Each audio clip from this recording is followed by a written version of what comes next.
Hey guys, back with another Knife Makers Friday 5.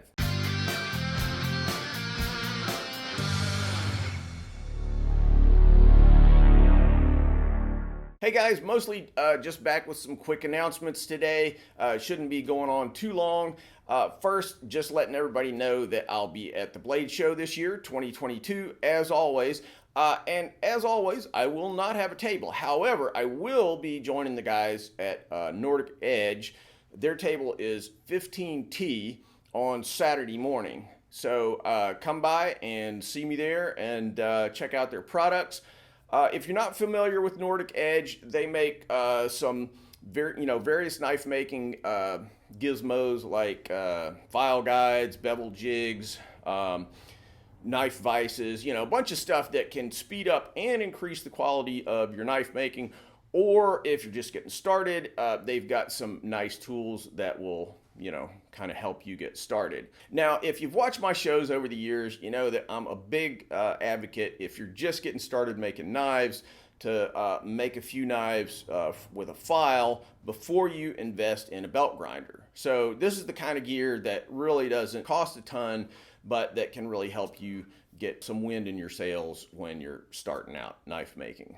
Also, I will be at the Combat Abrasives booth for some of the time during the afternoon, but for sure, and I'm not exactly sure what times, but I'll be around there a good bit on Saturday afternoon. Also, while we're on the subject of blade, if you're interested in picking up a knife from me, I'll probably have a few of my Tactics Armory knives with me at the show. I rarely have all that much inventory on hand, which is actually why I never have a table at Blade. But if you want to buy a knife, I should have a few of them there. I will be at the Combat Abrasives booth also on Saturday afternoon. Not exactly sure what times, but probably a little bit after lunch and then a little bit towards the end of the afternoon. So come say hi to me there. Final note on Blade. Speaking of belt grinders, I'll be doing a grinding demo for Ameriblade grinders at 3 p.m. on Saturday. I'll bring a couple of forged Tontos and I'll show how I grind them.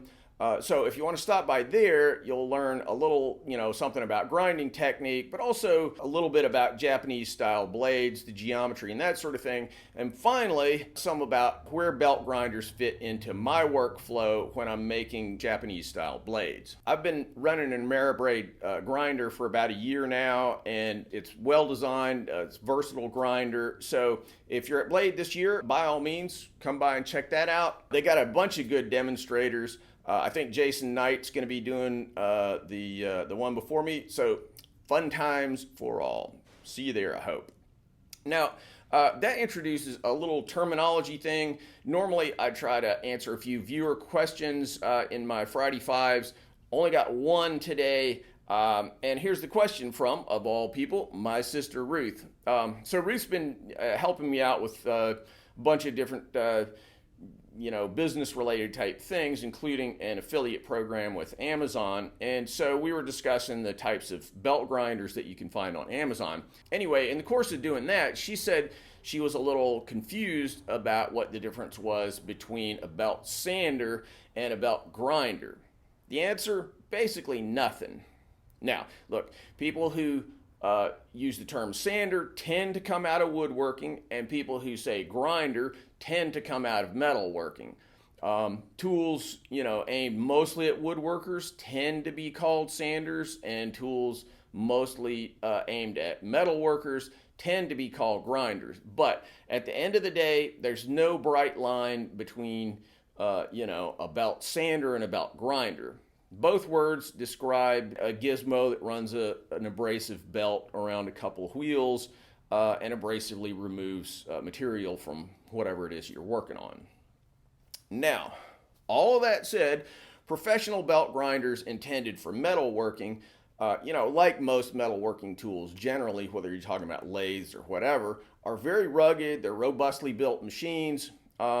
So if you compare, like a little 1x30 combo machine that you pick up at Home Depot to a professional 2x72 made by Ameriblade or Bader or KMG, or Travis Wirtz, lots of people make good ones, you'll find more mass, more precision, more rugged construction on the big machines. But is there one thing that you can point to and say, this is a grinder and this is a sander? Nah, not really.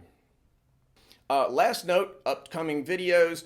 I talked to a guy at Hammer Inn in North Carolina last year. Sorry, I can't remember his name.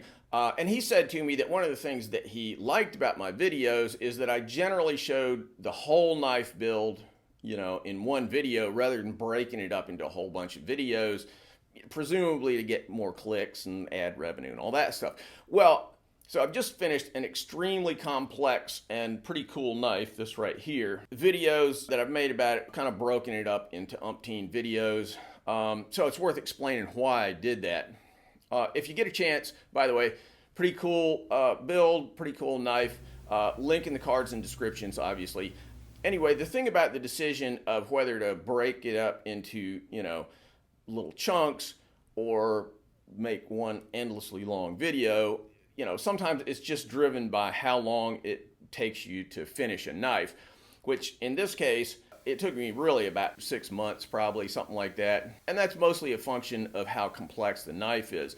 Like if you've ever watched Kyle Royer's videos, just, to pick a random example, each one usually covers a real small fraction of a total build. The thing about it is that he builds incredibly complex, beautifully crafted blades, and it just takes him like 6 months or a year or something to make them. I mean, a really long time. So if he's trying to put out videos on the regular, he's obviously got to, do it that way. Plus, more complex build, more complex, to document. It just makes sense slicing it up like that. Now, in the case of the knife that I just finished, this one right here, 2 points. First, the knife is super complex. It's Mosaic Damascus, fancy fittings, lathe turned handle. You can see again right here, burl wood that I stabilized myself. I mean, I could go on. There's just a whole lot to it. So if I accurately document, the whole build, it's just going to take a ridiculously long video to cover the whole thing. But maybe more to the point, in this particular case, I started the build over 6 months ago. It wasn't that it's a 6-month knife in the way that maybe one of Kyle Royer's really super complicated swords is. It's just that, as many of you guys know, I just moved to this new shop right here, bought a new house, all this stuff this year, and that move basically just ate about 4 months of my life. So that's why this knife took so long. I think the video is interesting just from a knife making standpoint, pretty cool knife, but if you check it out, definitely watch all the way to the end. There's a little sting in the tail of this video that I think is pretty interesting. Some might even say shocking. All right, I think I'm gonna wrap it up right there. So hope to see you guys at Blade this Saturday, and well, I guess it's next Saturday. But anyway, if not, then see you in the next video. All right, take care, guys, and keep making those knives.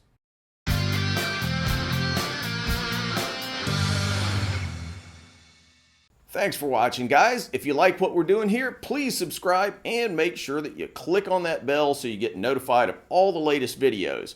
Want to buy a knife from me? Check out my modern blades at tacticsarmory.com. Digging the channel? You can support our video making efforts on Patreon. I've been banging away on these videos for like 10 years, so I hope you'll show some love for all that hard work. Link in the cards and descriptions. Finally, if you're interested in making Japanese swords, check out my full line of Japanese sword videos where I show how to forge Japanese swords as well as how to polish them and how to make fittings, handles, and scabbards. WalterSorrellsBlades.com.